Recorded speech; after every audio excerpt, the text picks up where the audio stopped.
자, 일찍 오셔서 많이들 기다렸습니다. 추운 날씨에 불구하고 이렇게 찾으신 우리 국내 언론인 여러분 너무나 고맙습니다. 아마 오늘 국내에 내려오는 언론사 다 오신 것 같은데, 여러분 알다시피 지난 3일에 있었던 서부지방법원 폭력 사건과 관련해서 지금 SNS나 또 일부 보도를 통해서 악의적인 내용들이 계속해서 살포가 되고 있어서 심지어는 가족에까지 피해가 지금 전가되고 있는 상황입니다. 이것과 관련해서 오늘 첫 번째는 이제 우리 먼저 정광훈 목사님 기자회견을 실시하고, 그 다음에는 몇 분의 질문도 받아보고, 될 수 있으면 잘못된 오보나 아니면 잘못된 SNS에 돌아다니는 이런 글을 보고 오보를 낳는 이런 일을 방지하기 위해서 오늘 마련한 기자회견인 만큼, 그때 만약에 이승만이 박헌영에게 졌으면, 우리 여기 계신 이승만이 박헌영에게 졌으면 우리 여기 계신 5,300만 국민들은 다 지금 북한에서 살아야 될 것입니다. 그리고 또 6.25가 일어났죠.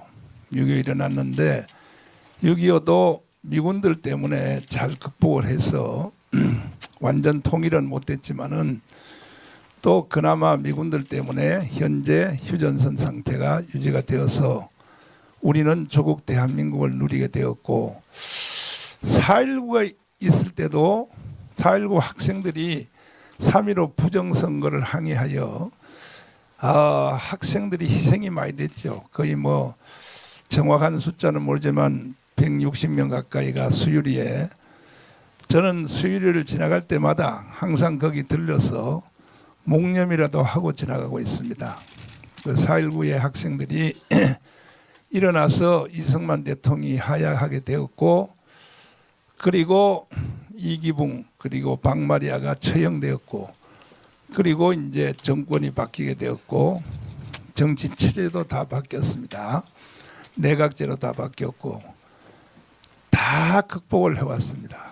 그리고 너무 장면 정부가 혼돈하니까, 그러니까 어차피 또 제2의 6.25가 일어날 가능성이 있는 것을 눈치채고 남로당에 있었던 박정희가 군사혁명을 일으켜서, 사실 제가 광화문 광장에서 연설할 때마다 대한민국은 이승만이 세웠고 박정희가 일으킨 나라다. 그래서 세계 경제 6위, 군사력 6위로 우리는 지금 대한민국을 누리고 있는데, 지금 건국 후에 가장 혼돈한 상태에 빠졌습니다. 지금 대통령이 구속됐죠.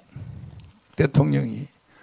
그리고 국정원에서 저한테 암호를 해독했다고 저한테 알려줬습니다. 그리고 아침 10시에 국정원 직원 2명이 찾아왔습니다. 뭐냐? 정광훈을 죽이가 아니라 마취를 시켜 마다리 포대에 담아서 반잠수정으로 반잠수정 그러면 저기 강화도죠. 주로 강화도. 거기서 북한으로 보내라 하는 것을 국정원이 암호를 해독을 하고, 국정원 직원이 10시에 2명이 저를 찾아왔어요.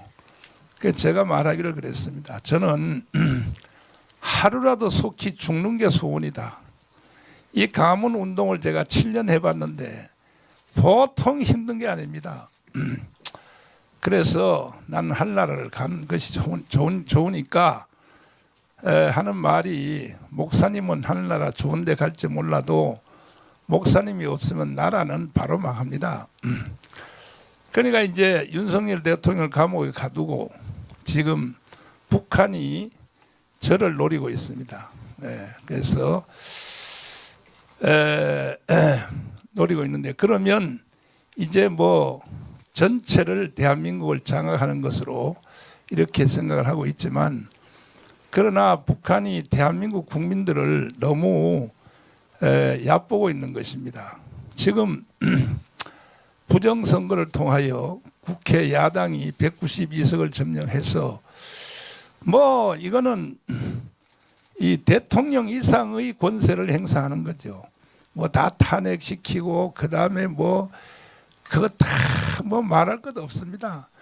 이거는 대통령보다 더 월권 행위를 하는 그런 짓을 하니까 윤석열 대통령이 어차피 이것은 이 상태로 두면 알지도 못하는 사이에 이건 북한으로 나라가 넘어간다. 사실은 제가 문재인 정부 때 3번 구속됐습니다. 3번 구속돼서 그것도 저는 북한의 짓이라고 봅니다. 북한의 짓이라고 보고 문재인은 완전히 간첩입니다. 이거는 구주화 변호사님이 이따가 설명하겠지만은 문재인은 완전히 북한에 포섭된 간첩입니다. 저를 3번 구속시켰으나 76개 혐의입니다. 내란 선동 혐의. 지금 또 시비 거는 거하고 똑같은 제목이에요. 집시법 위반, 선거법 위반, 명예훼손. 76개 혐의로 제가 3번 구속이 됐지만은 현명한 판사님들의 판결로 76개가 완전히 무죄를 받고 제가 나오게 되었습니다. 나와서 법무부에서 6,800만 원 보상금 주더라고요. 죄 없는 사람을 6개월 가둬놨다고. 제가 이런 경험을 쭉 하면서 이번에도 그 지금 계엄령 선포 이후에 윤석열 대통령이 탄핵이 되고 그리고 지금 현재 서울구치소에 갇혀 있는데 저는 이 모든 것이 북한의 짓이라고 보는 겁니다. 증거로 보십시오. 어느 정부든지 딱 들어서면 6개월 동안에는 허니문의 기간이 있어요. 6개월 동안은 야당이 또 어떤 언론도 공격 안 합니다. 이건 세계적인 기본 질서입니다. 근데 2달부터 이미 벌써 윤석열 탄핵이 들어갔어요. 좌파단체에서. 그리고 언론들도 거기 동의했습니다. 여기 와 있는 주력 언론들도 다 동의를 합니다. 아니 기본적 회의가 안 되는 거예요. 어느 나라든지 6개월 동안은 허니문 기간을 주지 않습니까? 6개월 후에 가서 뭐 공격을 하든지 뭐 하든지. 그러나 이재명은 2달부터 바로 공격 들어갔습니다. 그건 뭐냐? 선거 불복하겠다는 증거 아닙니까?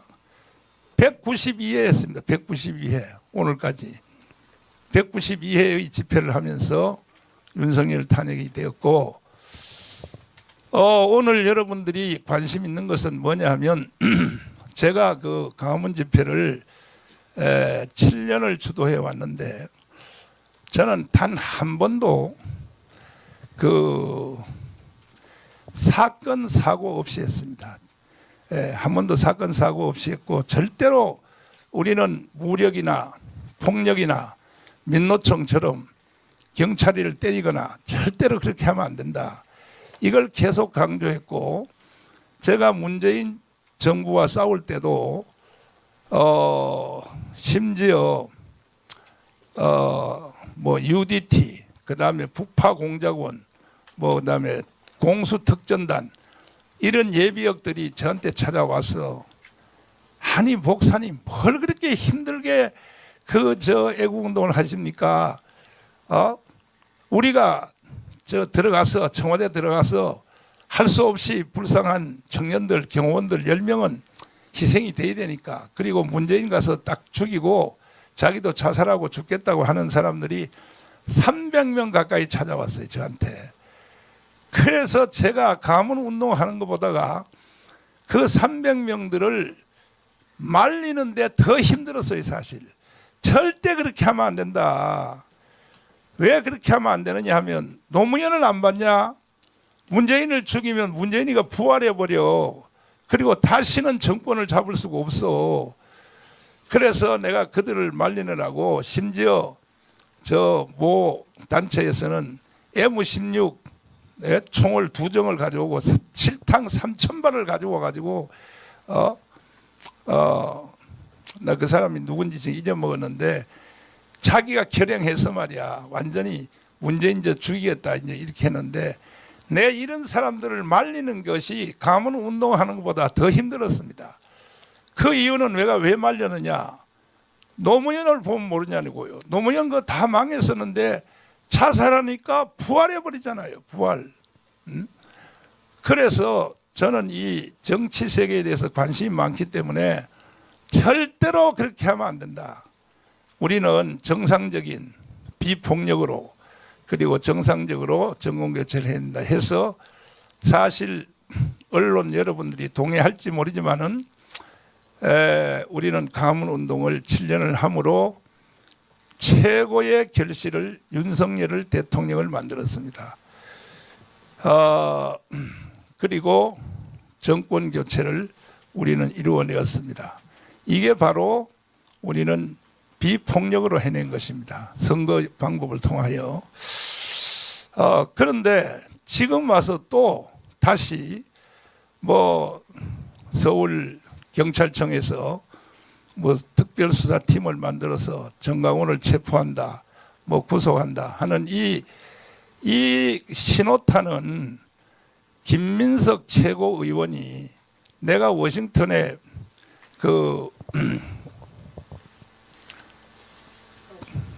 남순이 그 가져와라. 그 표 가져와라. 워싱턴에 제가 트럼프 취임식을 갔을 때 그때 김민석이가 말을 하더라고요. 뭐라 그러냐면 그분은요 교회 안수집사야. 안수집사가 목사한테 그따위 말을 하면 되냐 말이야. 응?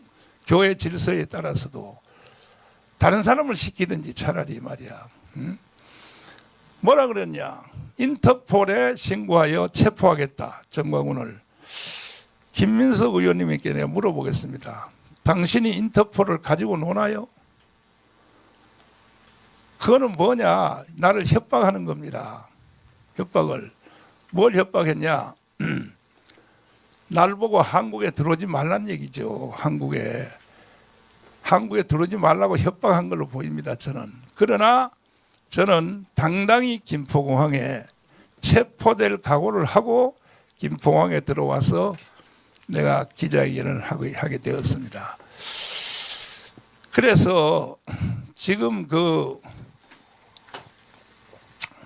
대한민국이 되어가는 이 상황을 보면 마지막으로 총정리하면 북한은 건국 후 해방 후 80년 동안에 단 한 번도 대한민국의 점령을 포기한 적이 없습니다.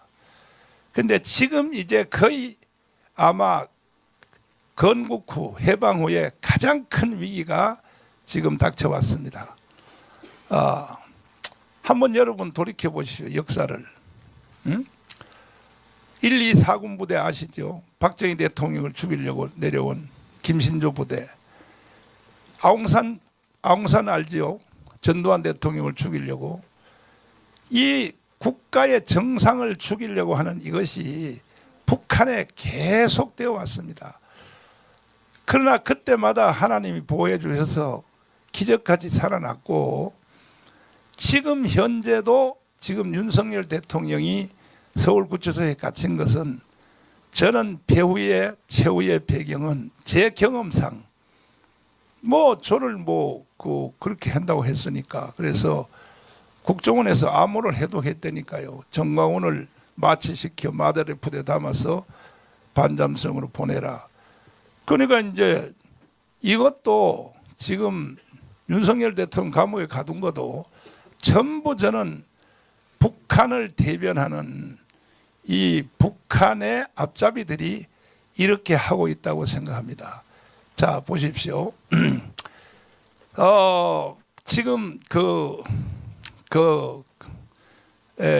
지금 되어져 가는 상황이, 지금 쟤들이 내란 수괴라고 윤석열 대통령을 감옥에다 가뒀습니다. 그러면 민주당에서 내란 수괴란 말이, 이게 그 말을 넣으면 재판이 길어지면 4월에 대선이 이루어지지 않은 거니까 내란 수괴를 빼버렸습니다. 헌법재판소에서.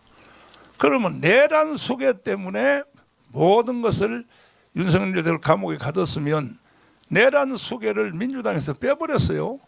빼버렸으면 바로 해방해야죠. 바로 해방해야 될 거 아닙니까? 그런데 지금도 가둬놓고 지금도 헌법재판소에 재판을 하고 있습니다. 저는 여기까지 말씀을 드리고 이제 우리 저를 돕고 있는 우리 박사님들 또 변호사님들을 통하여 또 질문하겠습니다. 우선 저에 대한 질문이 있으면 먼저 말씀해 주시면 제가 정성껏 대답 드리도록 하겠습니다. 네. 이거 우선 여기 지금 좌파 유튜브 언론들 중에서 절 보고 트럼프 취임식을 아예 가지도 않았다. 이렇게 이 좌파 이 유튜브들은요 인간되기를 거부한 겁니다. 내가 그래서 이걸 가지고 왔어요. 트럼프 취임식에 원래 내가 초대를 받을 때는 외부 행사에서 하는 것으로 초대를 받고 갔더니 하루 만에 너무 날씨가 추워요. 제가 밖에서 6시간 기다렸거든요. 6시간. 그래서 본 행사가 국회의사당 안에 저는 아마 한국 사람의 거의 최초로 국회의사당 이 3개로 되어 있잖아요. 거기에 상원의원, 하원의원, 그 다음에 사무실 3개 되는데 그것을 전체를 다 본 아마 나는 유일한 사람이라고 생각하는데 그리고 나는 회의하는 것도 다 봤습니다. 토론하는 것도 다 봤고 그 국회 안에 들어가서 그것은 그렇게 된 것은 제가 제 목표는 자유통일입니다.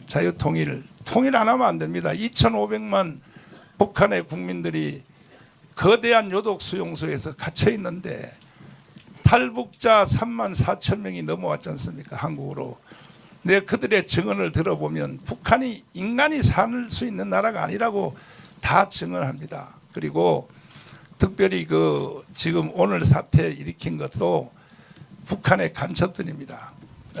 황장여 선생님은 말씀하시기를 간첩이 5만 명이 북한에서 파송했다. 황장여 선생님은 정치적으로 서열 2위였습니다. 북한에 2위인데 와서 말하기를 증언을 했고 저와 함께 2년 동안 애국운동을 했던 지금은 국정원에서 풀어주지 않아서 지금은 애국운동을 못하고 있습니다. 국정원에서 허락을 안 해서. 김국선 선생님은 15만 명이라고 그랬습니다. 이분은 정보계통으로는 1인자입니다. 정찰 총국에서 가장 높은 사람이 한국으로 들어왔습니다. 들어온 이유는 장성택이가 처형되는 걸 보고 이분이 장성택 계열에 속했다 그래요. 그래서 자기가 생존을 위해서 북경에서 한국으로 왔다. 그리고 한국의 기자들이 안 써주니까 영국의 BBC에 가서 폭로를 했습니다.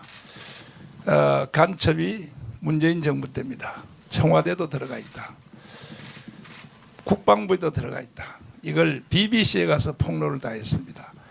그래서 제가 그때 알은 거예요. 김국 선생님은 알고 제가 만나서 같이 애국운동을 했는데 간첩이 15만 명이랍니다. 그러면 황장여 선생님은 5만 명, 김국선 선생님은 15만 명.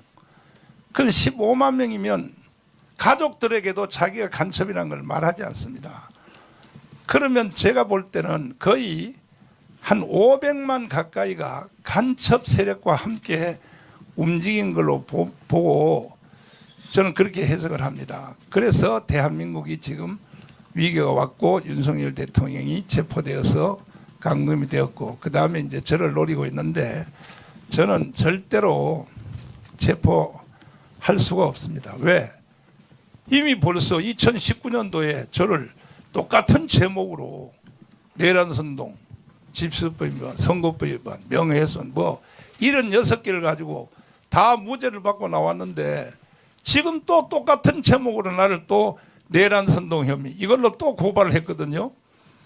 이거는 시작을 김민석 의원이 먼저 딱 포를 쏘니까 신호탄을 쏘니까 그 다음에 좌파 시민단 제가 고발하고 그 다음에 서울경찰청이 또 조사를 나서고 이게 오늘날의 대한민국입니다.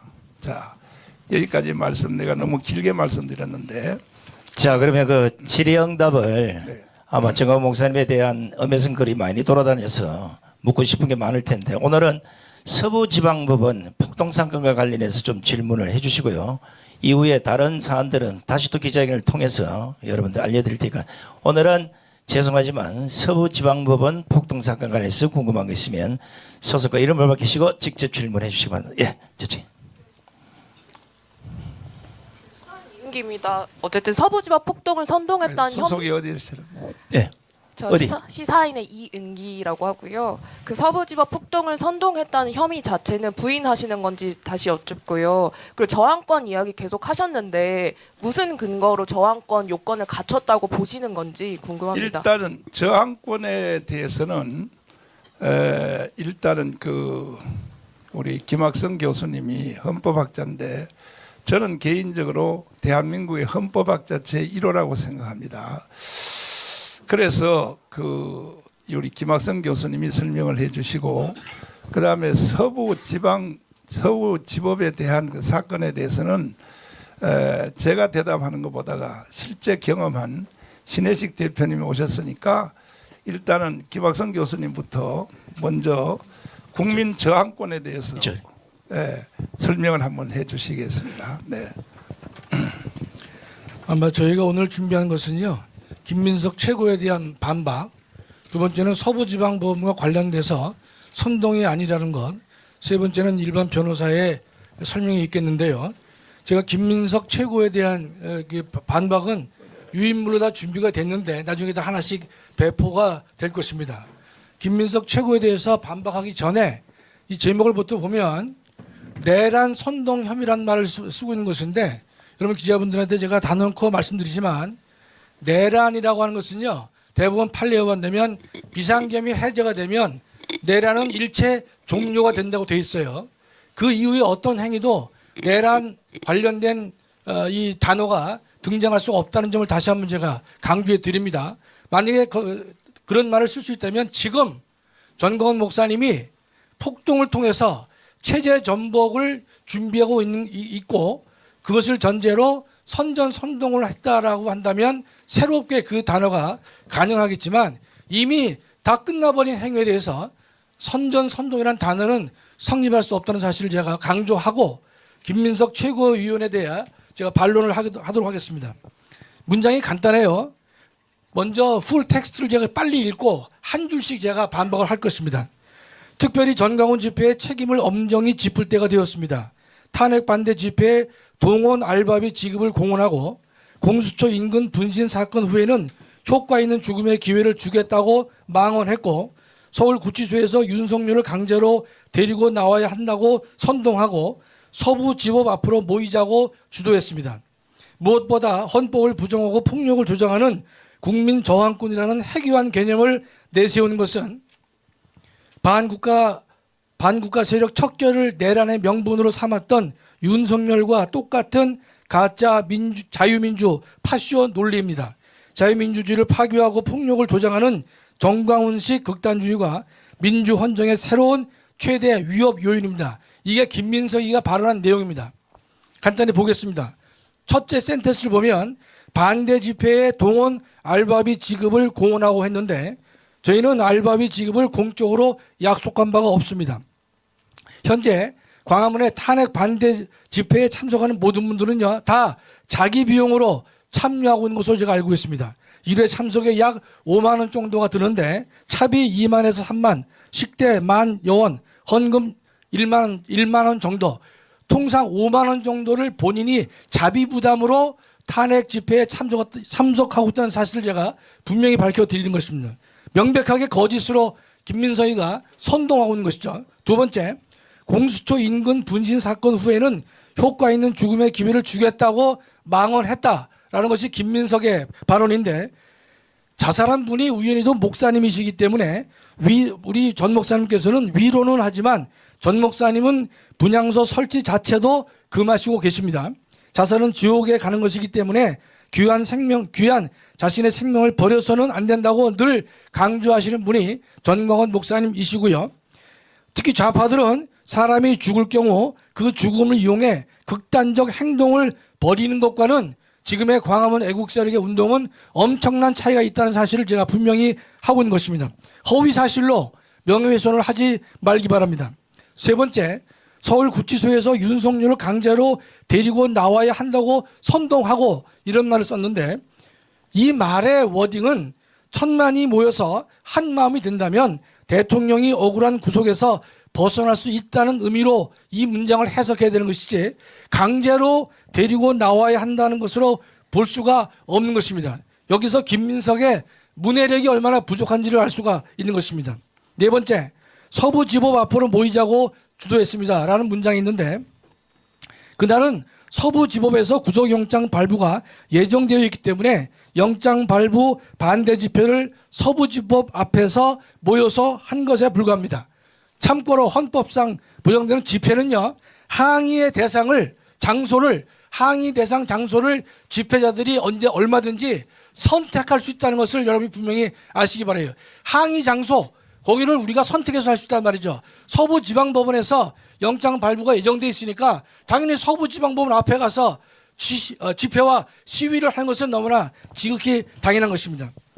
우리가 서부지법 건물 훼손과는 전혀 무관한 것이고, 앞으로 이제 다음에 또 말씀드릴 것인데, 저희는요, 김민석 같이 미 문화원 점거 농성구 같은 국가기관을 점거하고 훼손할 생각이 전혀 없다는 사실을 다시 한번 천명하는 바입니다.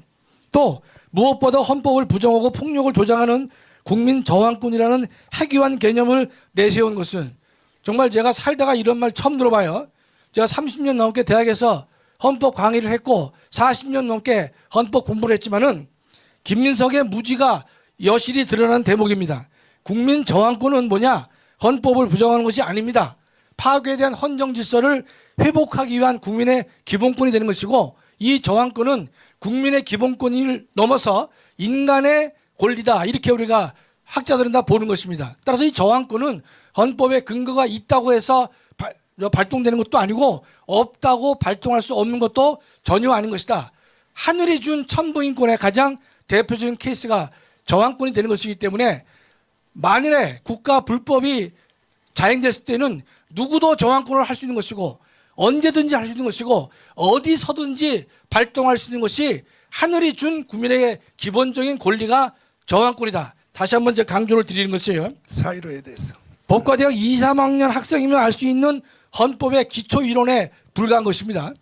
4.19회 같은 경우에도 대한민국은요, 불의에 항거한 것이에요. 그때는 저항권으로 시작했지만 마지막에는 그것이 혁명으로 완성됐지만, 처음부터 그 4.19 부정선거에 대해서 국민들은 혁명을 하겠다는 생각이 없었습니다. 저항한 것이에요. 당시의 불의에 대해서 저항한 것인데, 그것이 어느 순간에 혁명까지 완성이 된 것으로 봐야 될 것입니다. 저항권은 해괴한 개념이 아니라 법과대학 2, 3학년 학생이면 충분히 할 수 있는 가장 헌법의 기초 이론에 불과하다. 다시 한번 강조합니다. 저항권을 해괴한 개념으로 보는 김민석의 해괴한 논리에 제가 말문이 막힐 뿐인 것입니다. 다섯 번째, 또 뭐라고 얘기를 했느냐? 반국가 세력 척결을 내란의 명분으로 삼았던 윤석열과 똑같은 가짜 자유민주주의 파시오 논리다, 이렇게 얘기를 하고 있어요. 윤 대통령은요, 반국가 세력의 척결을 하지 않고서는 대한민국이 바로 설 수 없다는 절박한 심정으로 비상계엄을 헌법이 정한 절차와 방법을 준수하면서 선포한 것입니다. 그것도 필요 최소한으로 했던 것이고, 특히 부정선거 의혹의 본거지인 중앙선관위를 집중으로 목표로 삼았다, 우리가 알 수 있는 것이죠. 또 두 번째, 김민석의 민주당은 국회에서 내란으로 소추 의견을 받아냈는데, 정작 헌법재판소에 가서는요, 청구에서 왜 내란을 철회했는지, 그러면서 왜 내란 운운하는지 저는 이해가 되지 않습니다. 또 가짜 자유민주주의 파시오 논리를 김민석은 운운하고 있는데, 민주당이 벌이는 광란의 칼춤이야말로 자유민주를 부정한다고 저는 확신하고 있는 것입니다. 또한 건전한 애국 운동이나 활동을 파쇼라고 부르고 있어요.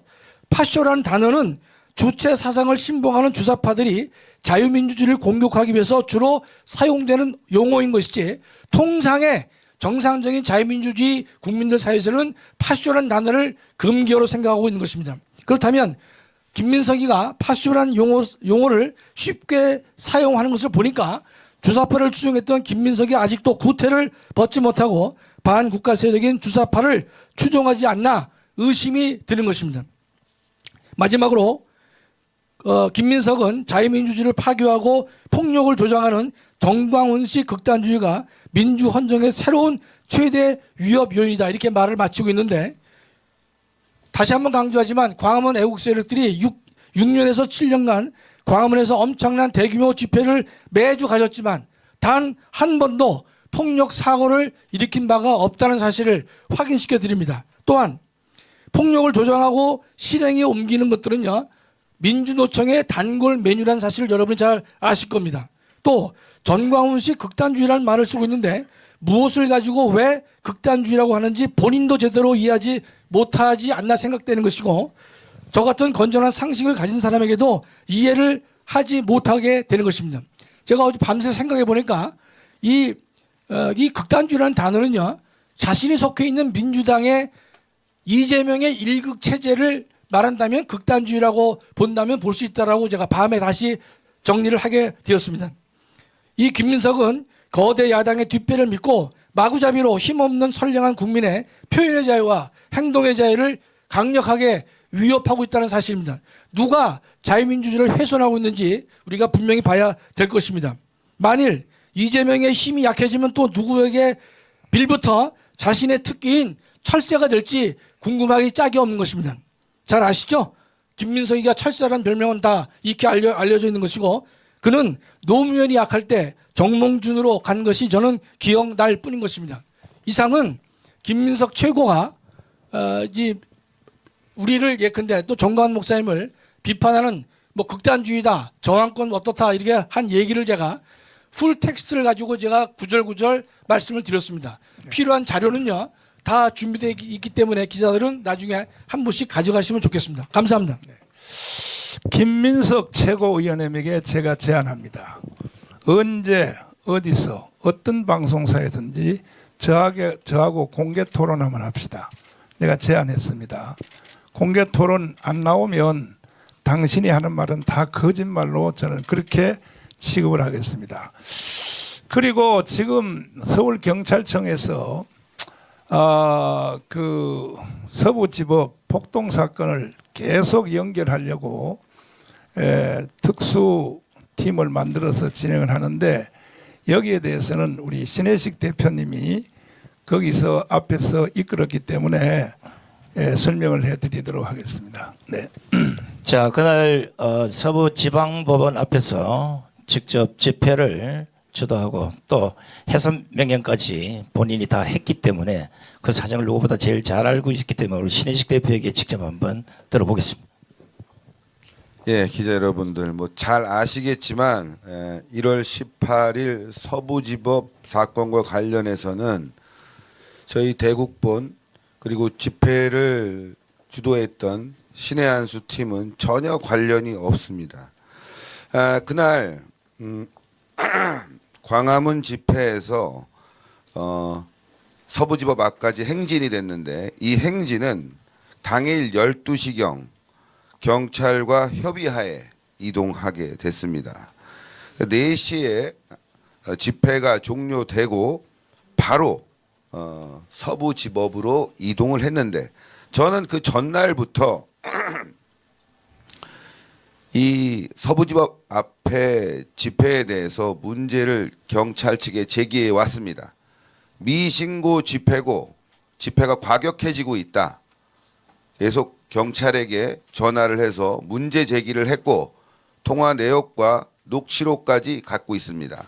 그렇기 때문에 집회 주최 측이 뭐 난동을 부렸다거나 문제를 일으켰다는 주장은 전혀 사실이 아니다.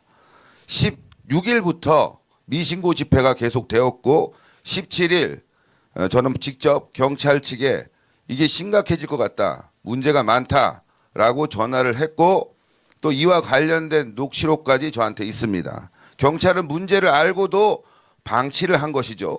또 당일 오전에 기자회견을 통해서 윤석열 대통령에 대한 체포영장이 부당함을 알리려고 했지만 현장의 미신고 집회자들의 여러 가지 불법적인 행위로 저희는 또 그날 당일 기자회견마저 취소했습니다. 이거는 뭐 다 증거 내용으로 남아 있는 거죠. 그러나 경찰은 행진에 대해서 허가를 해줬어요. 이후에 참 저도 그날 경찰이 서부지법 앞 행진을 허가해 준 점에 대해서 야 이거 자칫 우리 대국본 집회와 지금 미신고 집회자들 간에 또 사람이 많이 몰리면서 문제가 있을 것이라고 저는 판단을 했습니다. 그러나 경찰이 행진을 허가해 줬기 때문에 대국본은 행진을 했고 그리고 저는 그 자리에서 집회와 관련돼서 상당히 안전 조치를 여러 차례 집회 참여자들에게 강조했습니다. 이 내용은 신의 한수와 관련 영상에 다 담겨 있습니다. 일부 집회 참여자들이 서부지법 담을 넘자 충돌하자 이런 발언들이 나왔지만 절대 충돌하지 말고 경찰과 몸싸움이나 욕설도 하지 말라는 경고 방송을 무려 100여 차례 이상 가까이 제가 계속 진행을 했습니다. 그렇게 진행을 해오다 경찰이 7시 경이 되니까 집회를 해산해라 경고 명령을 내렸습니다. 그리고 또 이후에 한 7시 반경에 집회 해산 명령을 또 한 번 내렸습니다. 세 번째가 되면은 그때부터는 수사 의뢰가 들어가기 때문에 세 번째까지 갈 수가 없었고 다만 저는 경찰에게 이렇게 요구했습니다. 지금 이 미신고 집회자들이 해산을 해야 되고 또 우리 집회 참여자들도 너무나 많이 왔기 때문에 이걸 당장 해산하게 되면 문제가 생길 수 있다. 왜냐? 바로 거기에는 이 앰프 차량, 통제할 수 있는 스피커 차량이 없기 때문에 해산하게 되면 그래서 오히려 좀 더 시간을 끌면서 해산하는 게 어떻겠냐고 저는 경찰에게 권고를 했습니다. 1차 해산하고 2차 해산하고 3차 해산하는 데까지 적어도 1시간 반 정도가 걸린다고 경찰에게 요구했지만 경찰은 빨리 해산하는 게 좋겠다고 30분가량의 시간을 더 줬습니다. 그래서 저는 경찰에게 다시 얘기했죠. 이렇게 되면은 나중에 문제가 된다. 통제를 해야 되는데 이렇게 30분 만에 해산하게 되면 집회 참여자들이 분산 해산하면서 여러 가지 갈등이 있을 수 있다고 경고를 했지만 경찰은 30분의 시간을 줬습니다. 그래서 8시 30분에 해산하게 된 거죠.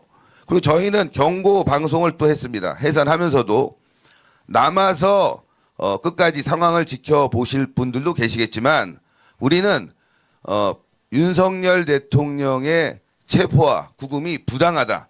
오늘 영장이 기각될 것이다. 때문에 우리는 한남동으로 이동하자. 저는 사실 그날 체포영장이 기각될 것인지 인용될 것인지 저는 알 수 없습니다. 다만 그러나 거기에 있는 많은 인원들을 해산시키고자 희망적인 메시지를 던지고 그리고 한남동으로 상당수의 인원을 이동시켰습니다. 몇 시에 몇 시? 8시에 이동시켰죠. 그러니까 8시에 이동시키고 8시 30분. 해산 시간은 8시 30분이고요. 그리고 장비 철수가 30분 정도에서 1시간 정도가 걸렸습니다. 그래서 장비는 21시에 모두 철수가 완료됐고 8시 30분. 그러니까 해산 요청을 받은 건 8시고 8시 30분에 저희는 경고 방송을 하고 그 경고 방송에서도 우리는 한남동으로 이동할 것이고 또 절대 남아 계신 분들은 경찰과 물리적인 폭력이라든가 몸싸움, 말싸움 이런 걸 하지 마라. 안전하게 모두 한남동으로 이동하자고 제가 방송을 했고 그 방송 내용은 지금 각 유튜버에 다 남아 있습니다. 그날도 서부지법에서 불법을 주도하던 미신고 집회를 주도하던 여러 명의 집회 참여자들이 저희 집회에 난입을 해서 서부지법으로 가자. 끝까지 남아있자. 뭔가 행동을 하자고 했을 때마다 저는 그들에게 평화적 집회가 우리의 요구를 관철시킬 것이라고 계속 얘기했고 또 일부 참여자들에게 항의까지 받는 사태까지 있었습니다. 이처럼 당일 우리 대국본과 신의 한수 집회는 평화적으로 유지하려고 상당수 노력을 했고 이틀 전부터 경찰 측에게 미신고 집회에 대한 문제점을 제기를 했습니다. 그러나 일부 언론들은 이러한 집회 주최 측의 노력을 무시하고 마치 전광훈 목사님이 배후 세력인 양 보도를 하고 있다는 점에 대해서 굉장히 불편하고 팩트 체크가 안 돼 있다는 점에 대해서 서운한 마음을 갖고 있습니다. 사고가 일어난 시간은 언제 일어났어요? 사고가 일어난 시간은 그날 새벽 3시 경입니다. 그러니까 저희가 집회를 해산하고 난 뒤에 새벽 3시부터 문제가 발생을 한 거죠. 그날 이제 대통령에 대한 체포 영장이 인용되고 난 뒤에 집회 참여자들이 서부지법으로 난입을 하는 과정이 있었습니다. 자, 그래서 저희는 참 그날도 한남동으로 이동을 했지만 저희는 각 유튜버들에게 방송을 하지 않을 것을 권고했습니다. 왜냐하면은 방송을 하게 되면은 또 대통령이 이제 체포가 될지 안 될지는 모르겠지만 만약에 영장이 인용이 되게 되면은 많은 사람들이 흥분할 수 있습니다. 그래서 결과를 보고 방송을 하자. 그래서 당시 신의 한수 및 관련 유튜브 방송들은 방송을 하지 않았습니다. 이런 점들을 여러분들이 알아두셨으면 좋겠고 경찰 또한 이런 부분들을 잘 파악하고 있는 것 같습니다. 몇몇 언론들이 DC 인사이드 비데이 갤러리에서 현장 답사가 있었다. 그리고 몇몇 갤러리에서 폭력을 선동했다. 운영자와 관련자들에 대한 조사가 신속히 이루어져야 되는 것이 먼저라고 생각합니다. 배우에 대해서도 여러 가지 말이 있지만 저는 그 이영석 전도사 몇몇 지금 사랑제일교회와 관련이 있다는 분들 저도 개인적으로 알고 있지만 이분들에게도 제가 수차례 강조를 했습니다.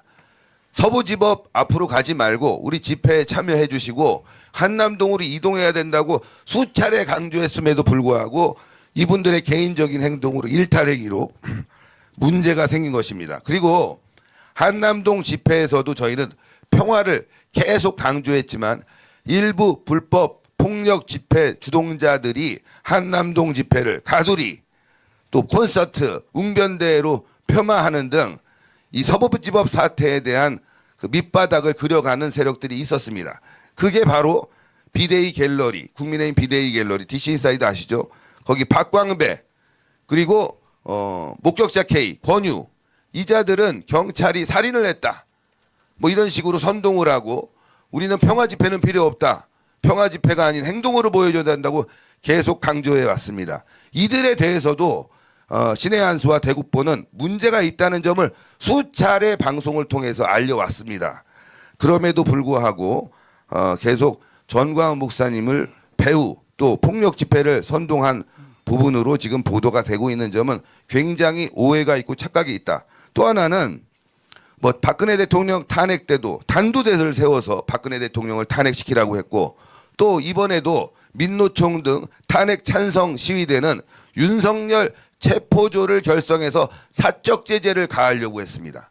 이런 부분들도 있는데 우리도 또한 거기에 맞서서 국민 저항권을 행사하자는 우리의 결연한 의지를 보여주는 것을 마치 폭력 선동으로 보도하고 있는 언론들의 행태는 편파적이고 편향적이다.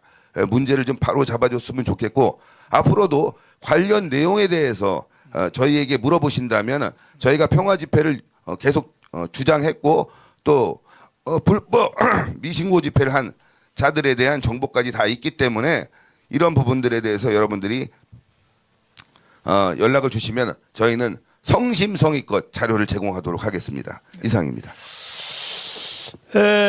언론들이 참 너무한 것 같아요. 왜냐하면 YTN을 비롯해서 연합뉴스 그다음에 JTBC에서 하는 걸 보니까 이석기의 그 아로 그거와 계속 저를 연관시키려고 언론에서 계속 보도하셨죠, 여러분들이? 아니 이석기하고 우리가 광화문운동 7년 한 거하고 그게 같습니까? 근데 어떻게 언론들이 그렇게 이석기하고 같다고 그렇게 계속 보도하는 거예요. 계속. 그 대한민국의 제일 큰 문제는 언론이에요. 언론. 아니 이석기하고 나하고 같아요. 그리고 우리 여기 우리 이도 교수님 잠깐 모시고, 이분은 실제로 간첩 행위를 한 사람입니다. 연세대학 다니면서 북한의 그 모든 명령을 받아서 그 다음에 밑에 사람에 가르치고, 우상호 그 다음에 임종석한테 직접 가르친 지하 언더스쿨의 아주 이 주범입니다. 주범. 자, 황량효 선생님은 잘 아시죠? 예, 그 황장엽 선생이 대한민국에 오시고 한 5년 정도 매주 세미나를 했습니다. 토요일 날. 5년. 예, 예. 그래서 결국은 지금 오늘 같은 건국 후 최고의 지금 위기 사태가 일어났는데, 이건 전부 그 과거에 연세대학 다닐 때 했던 바로 그들이 간첩 세력, 예, 주사파 세력. 예. 예. 이들이 지금 현재 지금 대한민국을 주도해 나간다 생각하는데 어떻게 생각하십니까? 예, 그러니까 이제 그 84년도에 강철 서신의 저자죠 김영환 씨가 서울대학교에서 북한의 주체 사상을 받아들여서 그것을 녹인 강철 서신이라는 걸 발표했고, 그리고 그 해부터 주체 사상을 지도 이념으로 한 학생 운동이 생깁니다. 86년도 건대 사건은 그래서 대외적으로는 뭐 반해세, 반독재, 애국학생 투쟁연합 집회, 애학 투련 사건이지만 실제로 대한민국의 학생 운동이 주사파에서 완전히 장악된 사건입니다. 그 이후에 그 경찰의 대대적인 그 수사로 거의 주사파가 괴멸 상태에 이르고 주사파가 노선 전환을 합니다. 그러면서 탄생한 것이 서대협, 전대협입니다. 그러니까 다시 말하면 서클 내 존재했던 주체사상 세력들이 각 대중기구로 총학생회로 각 과학생회로 들어가자는 결입니다. 그것을 우리 내부에서는 전투적 총학생회론이라 했습니다. 그래서 운동권 세력이 특히 주체사상 세력들이 전부 학생회 단위로 들어가서 학생회를 장악합니다. 그리고 나타났던 게 87년도 6월 투쟁입니다. 6월 투쟁에 서울 지역을 중심으로 했던 서대협이 만들어지고, 물론 이제 당시에 86년도 당시에 살아남은 게 그러니까 고려대를 중심으로 한 주사파 언더 연대 서클들이 살아 있었고, 그것이 나중에 서대협으로 나타납니다. 그리고 6월 투쟁 성공 이후에 87년도 8월 달에 전국 최대의 조직 전대협이 탄생하게 되죠. 그리고 그 전대협은 나중에 한청년으로 가서 훨씬 더 주체 사상의 지도임을 더 정확하게 합니다. 전대협은 정확하게 이야기할 수 있는 게, 당시에 우리는 매일 북한의 구국의 소리 방송을 매일 청취하고, 거기에서는 투쟁론, 다시 말하면 민족해방 민주주의 혁명론을 강의했고요. 그리고 거기서는 투쟁 과제를 제시하고 구체적 투쟁의 구체적인 슬로건을 제시했습니다. 그런 슬로건은 지금도 계속되고 있더라고요. 노무현 탄핵 당시에 제가 알기에는 구국의 소리 방송 한국민족민주전선에서 뭐라고 지시했냐면, 이것은 의회 쿠데타라고 지시했고요. 1시간도 안 돼서 국회에 당시 여당이죠. 더불어민주당의 보좌관들 입에서, 그리고 여당 대표 입에서 나왔습니다. 그때도 의회 쿠데타라는 용어는 북한이 제시한 용어입니다. 그리고 그 후에도 여러 번 지금 우리 이번에 석권호 간첩단 사건에서 나타나지만 구체적 투쟁 과제를 제시합니다. 뭐냐면 의회 이태원 참사 사건을 특대의 국민의 저항운동으로 조직하라. 그리고 그 안에 구체적 구호를 국민이 죽어간다, 이게 나라냐, 퇴진이 추모다라고 구체적 투쟁 과제를 지시하는데, 그 내용 그대로 그 당시의 집회에 나옵니다. 이처럼 북한은 한 번도 당시에 지금 이 주사파에 대한민국에 남한이 침투한 주사파들의 세력을 통한 대한민국 내부 변혁을 바꾼 적이 없습니다. 저는 이제 이번 사태를 꾸준히 보는 게, 지난 40년간 이 주사파 세력은 세력을 확장시켜 왔습니다. 그리고 그들은 이제 지하에서부터 대한민국 주도 세력이 되었습니다. 아시다시피 노무현 문재인 대통령 때는 이미 청와대를 장악한 청와대 비서실장 임종석 비롯한 거의 대부분 주사파 세력들이 다 장악했죠.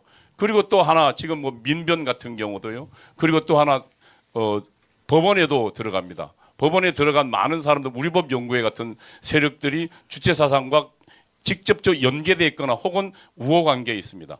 그리고 뿐만 아니라 언론에도 들어가고 문화계 전체에 들어가서 그리고 또 뭐 교사에게로 들어갑니다. 그러면서 우리 대한민국의 주류 세력이 됐습니다. 어느덧.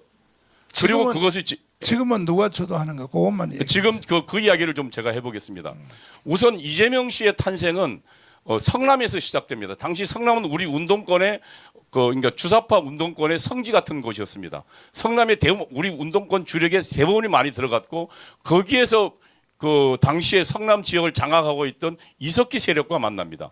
그리고 거기서 성남시장 당선될 때도 이석기 세력이 내세웠던 김미희가 아예 후보 사퇴를 해버리면서 성남시장이 됩니다.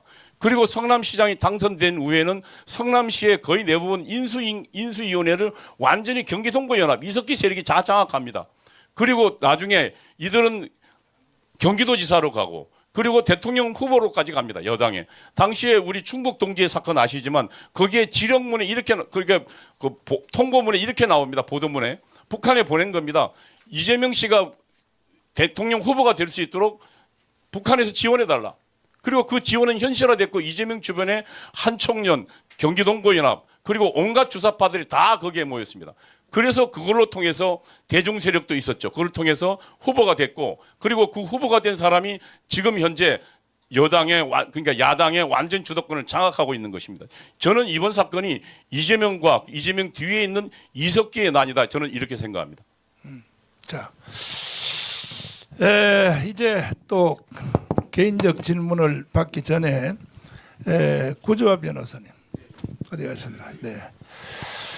지금 계속 내란 선동 혐의로 저를 지금 압박하고 있는데 그 내란은요 민주당에서 내란을 헌법재판소에서 빼버렸잖아요. 그럼요. 예. 근데 빼버렸는데 왜 지금 나를 내란으로 계속 또 그렇게 몰고 가는지 그 이유를 설명합니다. 예, 제가 몇 가지 설명을 좀 간략히 드릴게요.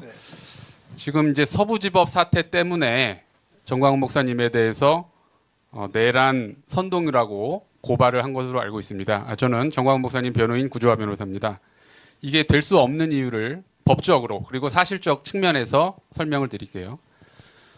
일단은 가장 중요한 이유는 내란 선동 행위를 하지 않으셨습니다. 이게 가장 중요한 이유고요.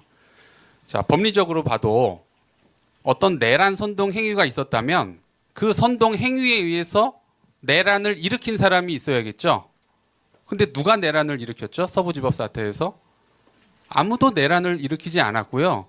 지금 구속돼 있는 65명은 내란죄로 구속돼 있는 게 아니라 공무집행 방해 그리고 건조물 침입죄로 구속이 돼 있어요. 그래서 내란죄 자체가 없었기 때문에 내란 선동이 성립될 수가 없다는 것이고요. 어거지로 끼워 맞춘다 하더라도 굳이 말할 거면은 공무집행 방해 선동이라든가 건조물 침입 선동 이렇게 얘기를 했어야 되는데 그런 죄명은 형법에 존재하지 않죠. 그래서 이렇게 봐도 안 되고 저렇게 봐도 안 되고 이건 수사 자체를 개시해서는 안 되고 개시할 수도 없는 사안인 겁니다. 그다음에 사건의 배후가 있다라고 가정을 해보자고요.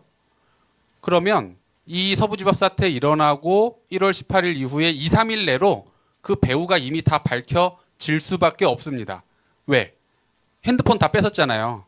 그럼 핸드폰 조사해보면 거기에 배후가 다 있었겠죠. 당연히. 핸드폰 없이 어떻게 그 많은 인원을 조종하겠습니까?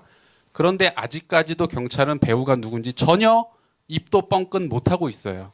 3주 이상 지났는데 이건 배후가 없다는 겁니다. 그리고 또 배후가 있다고 가정해보면 그 배후는 이 서부지법 사태를 통해서 무엇을 얻을 수 있을까요? 모든 행위나 범죄는 동기와 목적이 있어야 되지 않겠습니까? 근데 서부지법 사태를 통해서 돈을 얻겠습니까? 명예를 얻겠습니까? 권력을 얻겠습니까? 인기를 얻겠습니까? 네, 얻을 수 있는 게 아무것도 없죠. 그래서 이건 행위의 동기나 목적 자체가 없기 때문에 그런 배후는 존재할 수 없다는 것이고, 그리고 언론에서 나오는 그 당시의 목사님의 발언들 몇 개를 보면 이제 국민 저항권 행사하자. 그거 아까 교수님 말씀하셨듯이 국민 저항권 행사하자는 게 내란 선동이라고 하면 이건 코미디가 되죠. 어떤 헌법학자도 이건 인정할 수 없을 겁니다. 그리고 구치소에서 대통령님을 모시고 나오자. 이 발언은 대통령에 대한 불법 체포, 구속 행위가 부당하니 대통령님은 적법하게 석방되어야 한다. 이런 취지의 규탄 발언이지 진짜 구치소를 가서 대통령을 강제로 모시고 나오자는 말이 아니죠. 그건 물리적으로 불가능해요. 구치소는 들어갈 수가 없습니다. 탱크 같은 게 있지 않는 한은 물리적으로 불가능한 거고, 그리고 그게 내란 선동이면은 사람들이 구치소로 가서 해야지 왜 서부지법으로 갑니까? 그건 장소적으로도 연결이 전혀 안 되죠. 그리고 이틀 전 언론 기사를 보니까 이제 언론도 좀 많이 바뀌고 다른 법조인들도 제가 하는 말이 아니라 이 사건에 대해서 내란 선동이 될 수 없다라는 법조인들의 인터뷰가 이미 많이 나왔더라고요. 김한규 변호사, 그리고 고검장 출신의 익명의 변호사, 그리고 신민영 변호사, 이런 분들이 이미 다 언론 통해서 내란 선동은 여기 적용될 수 없다 이렇게 다 밝혔습니다. 그래서 이틀 전 또 뉴스 보니까 피의자로 입건했다. 정광훈 목사를 피의자로 입건했다. 이런 기사가 이틀 전에 나왔어요. 근데 전담팀을 꾸린 거는 열흘 이상 지났습니다. 그럼 서울경찰청은 피의자로 입건하기도 전에 전담팀 7명을 꾸려서 수사했다는 겁니까?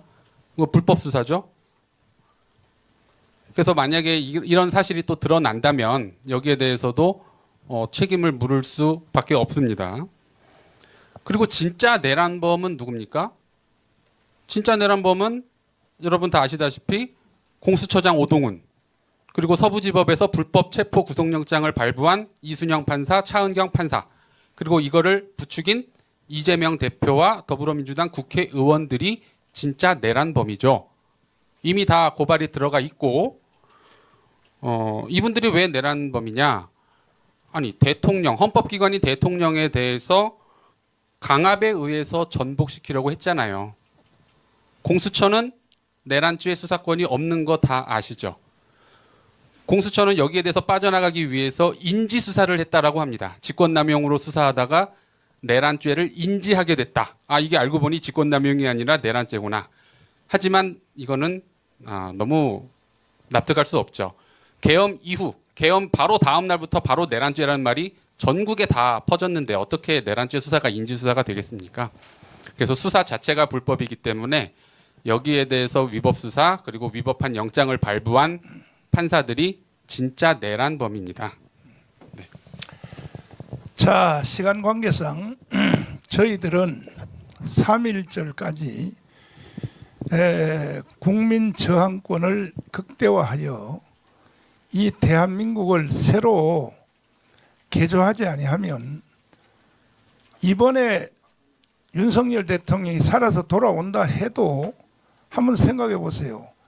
지금 국회가 192석 있는데 또 계속 또 탄핵할 것입니다. 그래서 저는 살아와도 희망이 없다고 생각합니다. 그래서 저희들은 자유마을 대국본을 중심하여 우리가 3.1절까지 1,000만 명이 한자리에 광화문광장에 딱 모여서 모든 국민들이 봐도 이거는 국민 저항이 완성이 되었다. 전 국민들이 인정할 수 있도록 하는 숫자를 저는 1,000만 명으로 봅니다. 그래서 1,000만 명을 모아서 진행을 할 것이고, 이번에 3.1절은 1919년 3.1 운동을 능가하는 이러한 우리가 저항 운동을 우리가 진행할 것입니다. 자, 이제 또 다른 언론사에서 질문 있으시면 질문해 주시면. 자, 지금 아마 대부분의 내용은 아마 설명이 좀 됐을 것 같은데 다 받기라 좀 힘들고, 저 마이크 주세요. 소속까지 좀 밝혀주시고요. 네, 안녕하세요. 저 MBN의 손성민 기자라고 하는데요. 어쨌거나 지금 사랑제일교회 소속이라고 나온 특임 전사 두 분이 지금 구속기로에 놓이셨는데 이거에 대해서 한 말씀 부탁드리겠습니다. 구속기로 그것은 내가 공항에서 들어올 때 기자회견을 할 때 과연 이 사람들이 특임 전도사인가 그걸 내가 확인 한번 해보겠다 하고 공항에서 기자회견 끝난 뒤에 와서 제가 한번 저는 2019년 3번 구속됐을 때 제가 당회장직을 사실은 사표를 냈습니다. 그래서 지금 저는 사랑제일교회 원로 목사에 불과하고 그래서 저는 사실 우리 교회 안 나가려고 그랬습니다. 그건 뭐 좀 부끄러운 얘기지만은 내가 3번 구속된 상태에서 우리 교회 장로님들이 내 후임자를 찾으러 다녔다고 이 변호사님들이 나한테 가르쳐줬어요. 그래서 그래? 그러면 나는 이제 석방돼서 나가도 사랑제일교회로 돌아가지 않는다. 또 난 뭐 나이도 됐으니까. 그래서 안 가려고 그랬어요. 근데 막상 이제 76개 혐의로 무죄돼서 나오니까 성도들이 목사님이 없으면 우리 교회는 무너지니까 그러면 뭐 행정, 당회장 이것은 다 그대로 사표를 내시더라도 설교만큼 해주세요. 그래서 지금 저는 가문 운동하고 설교하는 거 이것만 하지. 지금 뭐 저는 원로 목사인데 이제 질문하신 내용대로 그래서 나는 그 사실 행정에 대해서 잘 몰라요. 예, 사실 모릅니다. 제가 2019년도에 사표를 냈기 때문에 지금 현재 당회장은 이양한 목사님이 당회장입니다. 그 앞에 당회장은 또 정시대 목사님이 당회장이었었고 그 행정에 대해서는 전혀 관여 자체도 안 하고 제가 모르는데 아니 하도 그 김민석이가 공격을 해서 그래서 공항에서 내가 기자회견 한 내용 그대로 내가 한번 알아보겠다. 그 사람들이 특임 전도사인지를 가서 봤더니 이분들은요 다른 데서 이미 전도사가 돼 가지고 더 그 윤영보 전도사는 그 광주에서 황경수 목사님 교회에서 전도사가 돼 가지고 애국운동 하기 위해서 그냥 우리 교회에 출석한 사람이고 그리고 또 이영석 전도사도 이영석 전사는 사실 감옥을 한번 갔다 왔어요. 갔다 와서 내가 한 번 이게 딱 만났는데 갔다 와서 수고했다고 해서 내가 이제 안수기도 한번 해주고 그게 이제 딱 그것은 이번에 그 서부지법에서 일어나기 한참 전이고 1년 전입니다. 1년 전. 1년 전에 있었던 사건이라서 그래서 내가 저는 뭐 전도사님이든지 청교도 신학을 졸업하는 사람들은 또 다른 신학교에도 신학교에 등록하고 1학년 시작하면 다 전도사라고 부릅니다. 이게 한국 교회 문화입니다. 전도사라고 부르는데 근데 이 사람들은 정식 전도사도 아니지만은 유튜브를 하는 사람들이에요. 유튜브를 하는 전도사들입니다. 그래서 그런 관계라는 것을 내가 이제 알아내었고 그래서 또 본인들이 지금 현재 구속되어서 진술하는데 나는 정가훈 목사님과 아무 관계가 없다라고 본인들이 언론들에게 감사한 것은 뭐냐? 그거는 또 보도를 해주시더라고 언론들이. 예, 그 이영석 전도사가 진술한 내용은 또 보도해준 언론들에게 내 감사를 드리는데 대부분의 언론들은요. 아니 보세요. KBS 여기 오셨죠? MBC 왔죠? 보세요.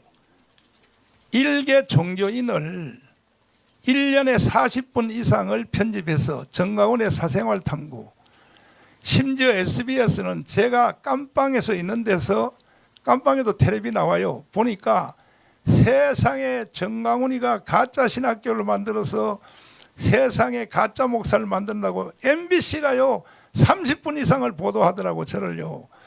그렇게 저가 믿습니까? 여러분 이건 내가 담대하게 선포합니다. 제가 애국운동 7년 안 했으면요 여러분들은 지금 북한에서 가야 돼요. 북한에서 살아야 돼요. 내가 윤석열 대통령을 안 만들었으면요 이미 연방제가 뭡니까? 북한으로 간다는 얘기 아닙니까? 지금 특별히 더불어민주당의 정강정책 제6번이 연방제로 딱 쓰여 있어요. 지금도. 그러면 기자 여러분들이 연방제로 간 뒤에 평양 가서 여러분들이 언론할 수 있겠어요? 바로 처형입니다. 처형. 이런 것을 왜 언론들이 모르시고 그렇게 말이야 정강훈 목사를 못 죽여서 난립니까? 여러분들은 저 때문에 대한민국이 산다는 것을 반드시 기억하시기를 바랍니다. 제가 7년 동안 애국운동 안 했으면 이미 문재인 때 연방제로 넘어갔어요. 그러면 언론이 어디 있습니까? 경찰이 어디 있습니까? 연방제로 넘어가면 이거는 김대중, 노무현, 문재인 3대 대통령을 통해서 사인을 해서 연방제로 평양 가서 그거는 헌법 위반입니다. 헌법 위반. 그리고 지금 현재 그걸 집행하는 사람은 이재명입니다. 이재명인데 이재명은 이미 벌써 북한의 송금 사건 뭐 다 아시잖아요. 북한이 시킨 대로 안 하면 안 될 사람입니다. 이 사람은. 왜? 북한하고 이 연관성이 재판에서 다 드러나고 있지 않습니까? 자, 다음 질문 또 한번 해주시면. 자, 이 질문 이제 한 명만 받겠습니다. 뭐 똑같은 질문이 계속될 것 같은데. 아니 계속. 계속 받아요? 예. 점심시간이 다 돼가서. 저는 이걸 네. 즐기니까. 앞에 계신 분. 네, 안녕하세요. 저 중앙일보 김창용 기자라고 합니다. 아까 전에 그 대변인께서 말씀하시길 그 처음에 첫 번째 질문 받으실 때 그 서부지법 폭동 사건이라고 말씀을 하셨잖아요. 근데 이제 이게 아까 말씀 들어보면 그 아까 그 교수님 김학성 교수님께서 말씀하시는 그런 국민 저항권이라는 표현과 좀 배치되는 게 아닌가라는 그 생각이 들어가지고 역시 그에 제가 이거 말씀드린 거에 대해서 어떻게 생각하시는지 그리고 목사님께서도 이번 사태를 폭동이라고 보고 계시는지 이렇게 제가 대답을 해드릴게요. 혹시 기자님이 우리나라 대한민국의 헌법 전문을 혹시 이해하고 계십니까? 네, 읽어봤죠. 거기 보면 4.19 정신을 계승하라고 이렇게 돼 있죠. 헌법 전문에. 그러니까 국가가 어려울 때는 4.19처럼 하란 얘기입니다. 이게 헌법 전문입니다. 헌법 전문. 그리고 헌법 1조 1항이 뭐냐. 대한민국은 민주공화국이답니다. 나는 김학성 교수님한테 배워서 김학성 교수님보다 더 잘 알아야 돼. 그죠? 하도 공부를 해가지고. 두 번째가 뭡니까? 모든 주권은 국민에게 있다. 그리고 모든 권력은 국민으로부터 나온다. 이것이 바로 국민의 저항권입니다. 대답이 됐습니까? 네. 네. 아니 폭동은 뭐 여기 아마 있을 거예요. 많은 기자분들이 폭동이라는 직접 보도를 다 했고. 자, 그다음에요. 제가 만약에요 특수팀이 서울경찰청에서 꾸려졌는데 이것도 상부의 지시로 상부의 지시가 뭡니까? 지금 민주당과 헌법재판소와의 그 내통하는 거 문자 메시지 다 보셨죠? 아니 이런 것들은 왜 언론들이 왜 비판을 안 합니까? 민주당과 헌법재판소의 그 판사들이 문자 메시지로 내통하는 거 다 보셨잖아요. 왜 언론의 기능이 뭡니까? 비판과 견제 아닙니까? 비판과 견제. 그 일방적으로 우파들만 비판하고 그런 것들이 얼마나 큰 뉴스입니까? 민주당하고 헌법재판소 판사들하고 내통하고 있다. 그거 다 나온 거 아닙니까? 공개된 거. 그래서 서울경찰청에서 2주일 동안을 저를 수사를 했어요. 2주일 동안을 조사를 했는데도 절대로 연관시킬 수가 없기 때문에 저를 지금 호출도 못하고 있는 겁니다. 네, 그렇게 하시면 되겠습니다. 다음에. 자, 다음 분. 네, 저 뒤에 회색 옷 입으신 분. 저 연합뉴스 최원정 기자라고 하고요. 그러면은 앞으로 경찰 조사라든가 출석 통보 오면은 거기에 대해서는 협조하고 수사에 응할 생각이신지, 그리고 아까 말씀하셨던 그 서부지법 사태에 대해서 국민 저항권 행사로 보시는지 아니면 정확히 폭동으로 보시는지 거기에 대해서 딱 설명이 안 되는 것 같아서 아니 그거는 저 폭동도 아니고 아까 우리 구조화 변호사님 설명 이미 다 했습니다. 그거는 내란 아까 뭐라 그랬어요 구조화 변호사님? 공무집행 방해. 그것으로 지금 다 62명인가 구속돼 있지. 그러면 절 보고 공무집행 방해를 나보고 사주했다 이렇게 경찰청에서 아마 한 번은 나를 부를 것 같습니다. 지금은 안 불러도. 자, 이 부분을 좀 설명을 해야 될 것 같은데요. 목사님을 부르기 전에 이 미신고 집회를 주도한 사람들을 먼저 조사를 해야 됩니다. 그러면 이제 배우가 나오겠죠. 그 사람들은 영상에서 내가 이 집회를 주최했다. 물품도 여기서 받았다. 경찰이 해산시켜도 계속 모이라고 한다. 계속 모이라고 한 사람들이 있습니다. 당시 동시 시청자가 최소 3만에서 4만 정도를 받거든요. 그리고 우리가 현장에서 집회를 할 때는 불과 5천 명뿐이 보지 않았습니다. 동접자가. 근데 서부지법 앞에서 집회하던 사람들 최대 4만에서 많게는 8만까지 보던 사람들이 있었는데 그 사람들이 집회를 주최했고 자신들이 미신고 집회라고 얘기하고 있습니다. 그러면은 그 사람들을 먼저 불러서 조사를 하고 배우를 조사한 다음에 만약에 관련성이 있다면은 전광훈 목사님을 불러서 조사를 해야지 집회 주최자를 미신고 집회 주최자, 불법 집회 주최자를 부르지도 않은 상태에서 수사도 하지 않은 상태에서 관련성도 없는 전광훈 목사님을 불러서 수사를 한다는 것은 이거는 탄압이다. 전광훈 목사님과 광화문 세력을 죽이기로 한 탄압이다. 또 하나 또 말씀드리면은 저는 집회를 주최하면서 서부지법 앞에서 기자회견 등 집회하는 게 굉장히 위험하다고 경찰에게 수차례 강조했습니다. 그럼에도 불구하고 그쪽으로 행진을 허가한 그것은 경찰이 혹시 함정을 파놓고 이거 수사하는 것이 아니냐라는 의심까지 듭니다. 자, 대답이 다 되셨나요?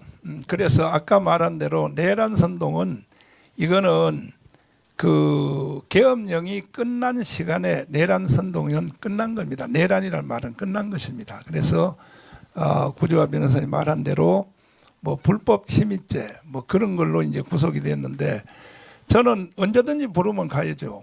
가서 내가 정확하게 반박을 해야죠. 저는 아마 대한민국 목사들 중에서 수사를 가장 많이 받아본 사람이고 문재인 때 종로경찰서에서 동시에 4개 조사팀들이 나누어 가지고 저를 조사를 했습니다. 그래서 난 전체를 다 무죄를 받고 나왔는데 다음 질문이 있습니다.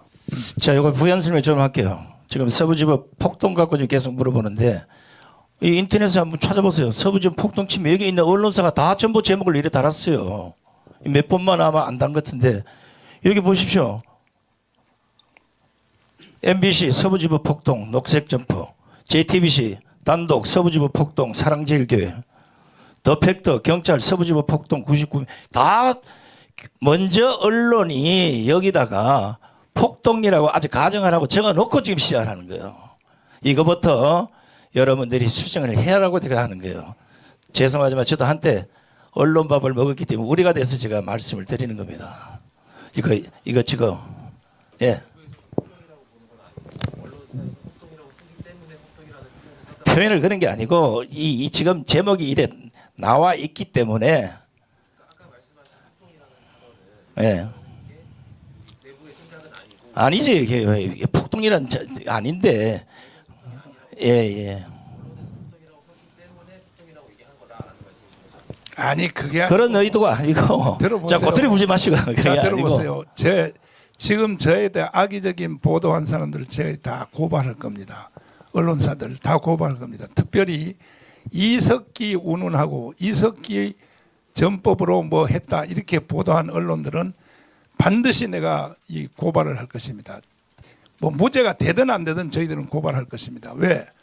만약에 고발을 면하기를 원하시는 분들은 수정 보도하세요.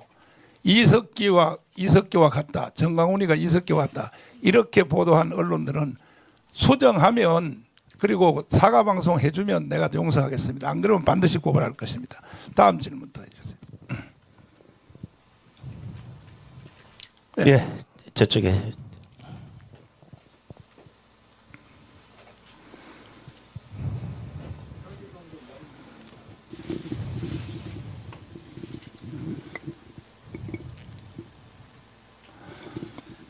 아까 이영석 전도사님은 1년 전에 그 본 사이라고 말씀해 주셨고 윤영부 전도사는 따로 본 적이 있거나 아는 사이는 아니신지 먼저 여쭙고요. 그리고 두 번째로 그 처음에 국정원에서 찾아와서 이렇게 뭐 반잠수정 이런 내용을 말씀해 주셨다고 했는데 그럼 국정원이 현재 목사님의 신변 보호를 해주고 있다고 주장하시는 걸로 확인해도 되는지. 아니 뭐 신변 보호를 해준다는 것은 아니고 국정원이 저한테 와서 10시에 찾아와서 목사님을 노리고 있다. 그러니까 경호에 조심하라 해서 지금 우리 황준선 장군님이 저를 개인 경호를 하고 있습니다. 사실 삼성 장군이. 그래서 이제 윤석열 대통령 감옥에 넣었으니까 두 번째 이제 나를 노리는구나 하는 것을 제가 국정원을 통해서 알게 됐죠. 국정원이 찾아왔어요. 2명이 직접 우리 교회 찾아와서 나한테 조심하라고 그렇게 하고 있습니다. 네. 다음 또 다른 질문. 윤영보요? 윤영보 전도사는 그 원래 광주에서 그 황경순 목사님 교회에서 전도사 하다가 애국운동 하기 위해서 우리 교회로 왔는데 제가 뭐 지나가면서 주차장에서 이렇게 보고 이렇게 한지 제가 지금 뭐 원로 목사인데 그 뭐 밑에 그 조나단 목사님이 방송을 잘못했어요. 뭐냐면 특임 전도사라고. 특임 전도사가 난 특임 전도사 그래서 내가 가서 확인해 보니까 특임 전사도 아니고 그냥 애국운동 하기 위해서 서울로 온 사람입니다. 그래서 우리 교회를 다니고 있고 주차장에 이제 다니면서 가끔 인사하면 인사할 정도 이 정도의 관계지 내가 무슨 뭐 아니 그런 애들하고 내가 대화할 군번입니까? 제가 지금 나이가 지금 70이 넘고 원로 목사인데. 예. 요 좀 부연 설명을 하면 이해가 될 것 같은데 사랑제일교회 아마 와보신 분들이 많이 있을 거예요. 교회가 협소해서 주차장이나 뭐 엉뚱한 장소에서도 지금 예배를 보고 있고 그것도 좁아서 안 돼서 지금 광화문 광장에 나와서 집회를 보고 있는데 수백 명의 전도사, 수백 명의 목사님 천재가 아닌다면 다 기억하기는 어려울 거예요. 그런 것 때문에 정확히 알고 있다, 모른다. 알 수는 있겠지만 이런 형태로 설명을 드린 거니까 그걸 꼭 양해하시고요. 무조건 그 교회 다니니까 뭐 그 교회 왔다 갔다 하니까 목사님은 다 알아야 된다. 이건 아닌 것 같아요. 그렇게 좀 양해를 좀 해주시기 바랍니다. 다음 질문. 다음 질문 한번 받고 해야지. 자 이제 한 번만 더 받겠습니다. 거의 다 나온 것 같은데. 없어요? 예, 없는 걸. 말씀하시죠. CBS 박인 기자라고 하는데요. 그 아까 말씀하신 이염석 전도사가 그 감옥 갔다 왔다고 하셨는데 그때 받은 혐의가 뭔지랑 그 광화문 집회에서 뭐 5만 원 정도 소요된다고 하면서 1만 원 현금 쓴다 했는데 그거는 뭐 필수로 내야 되는 건지. 그거는 말씀을 드리면 CBS라 그랬죠. CBS 로컬 뉴스가 왜 그렇게 정강훈을 못 잡아먹어서 그렇게 비판합니까? 그것도 허위로. 아니 CBS는 기독교 방송이잖아요. 기독교 방송을 목사를 그렇게 죽이려고 그렇게 그 로컬 뉴스 보면요. 나는 인간이 아닌 걸로 나와 있어. 인간이 아닌 걸로. 제발 앞으로 나하고 좀 사이좋고 그 CBS 그 로컬 뉴스 있잖아요. 진행하신 분. 날 좀 한번 초대 한번 해주세요. 내가 가서 좀 변명 좀 하게. 일방적으로 그냥 보도를 해버리니까 나는 인간이 아닌 걸로 나와 있단 말이야. 그런데 조금 전에 질문한 내용이 뭐죠? 바로 이영석 전사님 그것도 아까 구주환 변호사님 말한 그대로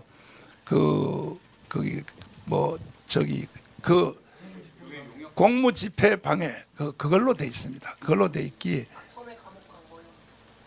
전번에 감옥 간 것은 아니 그것도 공무집행입니다.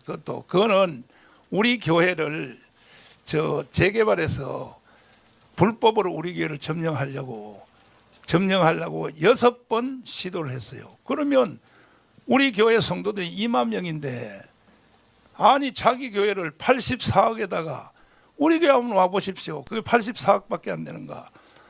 이거는요 박원순이가 아주 범죄자예요. 84억을 우리 교회다 통장에다 일방적으로 쏴놓고 합의도 없이 그냥 건물하고 교회하고 다 나가라고. 그래서 우리 교회하고 재개발하고 싸움이 붙은 겁니다. 그리고 JTBC 여기 오셨는지 모르지만은 아니 언론사가 이렇게 하면 되겠습니다. 정강훈이 재개발 주민들에게 500억을 강제로 뺏어서 내가 뺏어요. 사실 우리 교회 같은 거 지으려면요 1000억도 돈 더 들어야 돼요. 근데 나는 500억에 합의를 해준 거야. 왜? 나머지는 건축응금 해가지고 지려고. 그런데도 말이야 JTBC에서 500억을 정강훈이가 주민들에게 뺏었다. 그 전부 다 사과하십시오. 사과 안 하면 내가 다 고발할 것입니다. 그 다음에 우리 박사님. 간단하게 아까 중앙일보 기자가 얘기를 했지만 여러분 저항은요 모든 국민의 권리지만 폭력 행사를 전제로 하지 않습니다. 광화문에 모인 1000만 성도는요 우리의 의로운 분노를 국민학교에 표출하는 것이지 광화문 애국 성도들은 창을 든 바도 없고 칼을 든 바도 없고 무기 사용 바도 없어요. 그 저항은 폭력과는 무관한 것이다. 두 번째, 여러분 선동 선전이라는 죄를 정확히 아셔야 돼. 잘 모를 거예요. 우리 형법은 선동 선전은 세 군데밖에 없습니다. 내란죄 선전 선동, 외환죄 선전 선동, 폭발물에 관한 죄는 선동만 있어요. 나머지는 형법상 선동 선전 죄는 없습니다. 이번에 공무집행 방해가 있었다. 거기에 대한 선전 선동 가당치 않은 논리가 되는 것이에요. 여러분 잘 몰라서 그래. 형법에 선동 선전은 딱 세 개밖에 없다 그랬죠? 여러분 유념해 두시고, 예컨대 만약에 이번에 그 서부지방법원에 그 뭐 폭력 사태가 있잖아요. 그건 그네들이 주동이 돼서 공무집행 방해라고 그 건물을 파괴한 것이지, 그거와 관련돼서 뭐 선전 선동이다 이런 용어는 법률상 용어가 아니라는 사실을 제가 다시 한번 강조를 해드립니다. 자, 여러분 기자 여러분 오늘 공부 많이 하셨습니다. 공부 많이 하셨으니까 앞으로 취재 활동 잘 해주시길 바라고, 다른 질문 없으면 마치도록 하죠. 네. 자, 아니. 또 한번 하세요 또. 아까 네. 손 드신 분. 네. 그 이제 목사님이나 이런 집회에서 하시는 말씀 보면 이제 그 사법부가 모두 그 장악이 많이 되어 있다, 좌파들한테 장악이 되어 있다 이렇게 많이 말씀을 하시던데, 네. 이제 말씀 들어보니까 이제 목사님께서 이제 76개 혐의로 그때 문재인 정부 때 네. 뭐 구속되고 했을 때는 모두 무죄를 줄 만큼 좀 그래도 좀 목사님 입장에서 보면 좀 깨어있던 사법부가 왜 이제 윤석열 정부 들어와서 그러면 모두 이제 좀 좌편향적으로 뭐 바뀌었다 이런 말씀, 이렇게 이해를 해야 되는 건지 어떻게 봐야 되는 건지 제가 이해가 잘 안 돼서요. 우리나라 재판부는요, 저 영국의 BBC 방송이 보도를 했어요. 대한민국의 재판은 돈 50억 갖다 주면 무죄도 유죄, 유죄도 무죄로 된다고. 저렇게 영국의 BBC가 그렇게 흉을 보는 거예요. 대한민국의 재판이 아니라고. 그러면 그런 충고를 좀 받아야 되고, 그리고 어떤 사건을 이제 걸려서 이제 재판을 받게 되면 판사가 우리 법 연구회인가 이 사람들이 재판하면요 무조건 이건 유죄로 돼. 그 다음에 일반 판사들 만나면 무죄가 돼요. 이게 재판입니까 도대체가.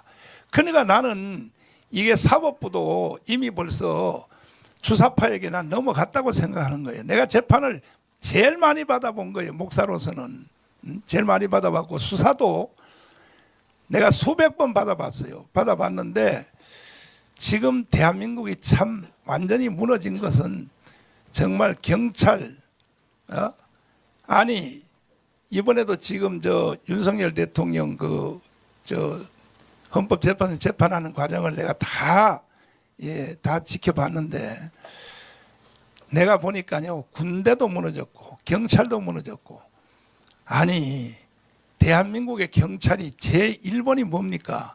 국가 원수를 지키는 거 아닙니까? 그런데 어떻게 경찰을 앞세워서 공수처가 그 대통령 관저를 경찰들이 그 집행한 거 아닙니까? 그래서 뭐가 뭔지 저는 이 국민 교육이 잘못됐다고 생각해요. 대한민국 특별히 건국사 45년부터 48년까지 건국사를 전혀를 모르기 때문에 경찰도 무너지고 군대도 무너지고 결국은 대한민국이 저는 굉장히 위험해진다고 생각합니다. 저는 북한의 연방제로 갈 가능성이 많다고 생각합니다. 자, 다음 질문이요. 네, 또 말씀하시죠. 네, 저 한겨레 임재희 기자인데요. 그 아까 말씀해주신 부분 중에 그 서부지법 폭력 사태가 있었을 때 실제로 유튜브 채널에서 여기 미신고 집회를 열고 마치 서부지법으로 들어가서 선동하고 있다는 사람들이 있었다라고 말씀을 해주셨는데, 적극적인 방어권 차원에서 그 사람들을 고발할 계획이나 뭐 이런 것들이 좀 있으신지? 저는 모르고, 그건 모르고 신혜식 대표는, 저는요 그날 그 서부지법에 가서 연설하면 할 때 절대로 경찰과 충돌하지 마라, 그 다음에 폭력하지 마라. 내가 그 유튜브에 다 나옵니다.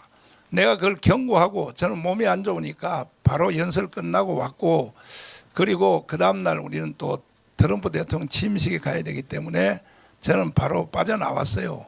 이것은 이제 신혜식 대표님이 잘 아시죠. 예, 고발장 써놨습니다. 예, 다 증거 체증됐고, 심지어는 말이죠. 당일 영상 지웠어요. 그 유튜버들은.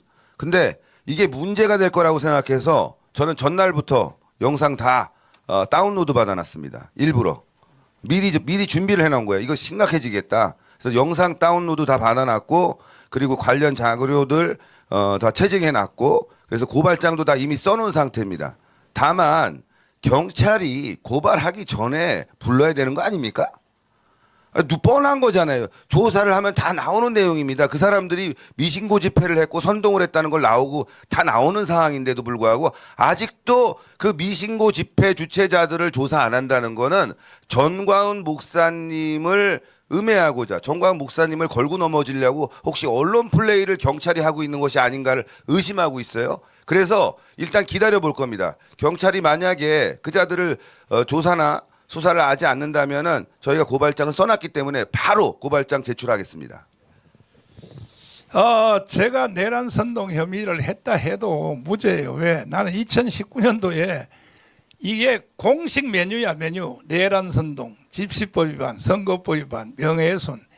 나는 그걸 76개를 다 무죄를 받았다고요. 무죄 받았는데 무슨 또 내란 선동을 또 아니 그래서 나는 뭐 경찰이 부르고 하면 다른 사건도 부르고 하면요. 일단은 내가 이 조중동에 광고 낸 거 있죠. 광고 낸 거. 이런 내용을 가지고는 더 이상 나를 고발하지 말아라 하고 내가 왜 좌파단체들이 계속 그 엉뚱한 짓을 하니까 그래서 조중동에다가 광고 낸 게 있어요. 이런 혐의에 대해서는 더 이상 나를 고발하지 말아라. 이 시간 이후로 고발하면 내 용서하지 않겠다고 조중동에다가 저도 돈이 없어요. 돈이 없지만 조중동에다 광고까지 냈다고요. 이런 내용은 날 고발하지 말아라고. 그런데도 지금도 김용민이가 1번입니다. 김용민이가 끊임없이 고발하고 있어요. 예. 자, 다음 질문 또 말씀하시죠. 이제 아니 시간이 마지막으로 이제 한 분만 질문을 받고. 네, 뉴스핌 조준경 기자입니다. 친해식 대표님께 질문드리고 싶은데 그 아까 전에 고발장 쓰셨다고 했는데 그 당일 영상을 지은 유튜버들도 있다고 하셨어요. 근데 그 특정되는 유튜버들이 있는지 채널명이나 채널명 알려드릴게요. DC 인사이드 운영자 박광배 유튜버, 실명 권세민, 그리고 목격자 K 유튜버, 실명 권유, 이 두 사람이 미신고 집회를 운영했고 당일 폭력 선동을 했다는 것이 분명해지고 있습니다. 경찰은 하루하루 빨리 이자들에 대한 수사를 진행해서 배우를 찾아야 될 것이고 그 배우가 드러나면 뭐 전광훈 목사님 있으면 그게 이제 배우겠죠. 근데 전혀 없을 것이다. 이렇게 말씀드립니다. 자, 이제 시간이 많이 지났는데 이제 질문은 끝내고 제가 광화문 집회 메인 사회자를 2019년부터 어제까지 보았던 사람입니다. 아마 정광훈 목사님의 집회 전체 진행이나 아니면 진행 과정에 생길 수 있는 이런 문제 이런 것들을 전부 제가 지시를 받고 그걸 행하는 사람으로서 2019년도 오늘 이 시간까지 단 한 번도 폭력이나 폭행이나 불법이나 경찰을 때리거나 뭐 민노총이 싸움을 걸어와서 싸움을 이런 건 절대로 해서는 안 된다는 게 이분의 신조시고, 두 번째는 만약에 민노총이나 이런 좌파들이 와서 시비를 거거나 싸움을 하면 맞아라. 제가 아마 이미 집회 현장에서 수도 없이 외쳤던 게 영상을 통해서 다 확인이 될 수 있을 겁니다. 제가 기독교인으로서 양심을 걸고 정광훈 목사님은 불법이나 뭐 폭력이나 이런 거 주도할 만한 그런 사람이 아니란 걸 우리 기자 여러분들이 좀 알아주시면 고맙겠습니다. 강원도는 7년 했는데 사건 사고가 단 한 건이라도 있었습니까? 없었잖아요. 이건 세계적 기록입니다. 심지어 성추행도 없었어요. 성추행도. 얼마나 2019년도에 사람이 모여서 발이 땅에 닿지 않고 사람들끼리 물려서 세상에 공중부양까지 했다고 하지 않습니까? 그런 상태에서도 사건 사고가 단 한 건도 없는 것이 이게 광화문의 기록입니다. 이제 끝내시죠. 네, 시간이 많이 지났습니다. 오늘 바쁘신데 불구하시고 많이 참석해 주신 우리 국내 언론사 여러분 너무나 고맙습니다. 자, 앞으로도 지켜봐 주시고 궁금한 점 있으면 오늘 여기 나와 계신 부연 설명하신 분들에게도 연락을 하셔서 진실된 목소리를 보도해 주시면 고맙겠습니다. 수고하셨습니다. 안녕히 가십시오.